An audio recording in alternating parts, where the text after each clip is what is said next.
বিশ্বকাপে দক্ষিণ আফ্রিকা ও দক্ষিণ কোরিয়ার মধ্যকার গ্রুপ এ এর ম্যাচটি সম্পন্ন হয়েছে। থাপেলো মাশেকের দুর্দান্ত গোলে দক্ষিণ কোরিয়াকে 1-0 ব্যবধানে হারিয়েছে দক্ষিণ আফ্রিকা। ম্যাচের গুরুত্বপূর্ণ বিবরণী। চূড়ান্ত ফলাফল: দক্ষিণ আফ্রিকা 1-0 দক্ষিণ কোরিয়া। গোলদাতা থাপেলো মাশেকো, 63তম মিনিট। Stadium Monterrey stadium, Guadalupe, Mexico. Match বিশ্লেষণ ও ইতিহাস।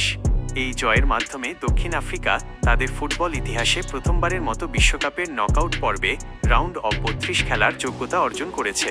3 ম্যাচে 1 জয়, 1 ড্র এবং 1 পরাজয়ে 4 পয়েন্ট নিয়ে তারা গ্রুপ এ এর রানার্স আপ হিসাবে পরের রাউন্ডে পা রাখল। অন্যদিকে দক্ষিণ কোরিয়া 3 পয়েন্ট নিয়ে গ্রুপের তৃতীয় স্থানে থেকে ম্যাচ শেষ করেছে। ম্যাচের প্রথমার্ধ গোলশূন্য থাকলেও দুই দলই বেশ কিছু আক্রমণ তৈরি করেছিল। ম্যাচের দ্বিতীয় মিনিটে দক্ষিণ কোরিয়ার কিম মিন জায়ের একটি জোরালো হেডার গোল লাইন থেকে চমৎকারভাবে ক্লিয়ার করেন দক্ষিণ আফ্রিকার ডিফেন্ডার অব্রে মদিবা।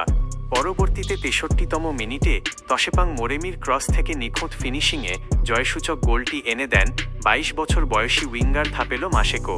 নকআউট পর্বের প্রথম ম্যাচে রাউন্ড অব 32 আগামী 28 জুন লস অ্যাঞ্জেলেসে দক্ষিণ আফ্রিকা মুখোমুখি হবে গ্রুপ বি এর রানার্স আপ কানাডার।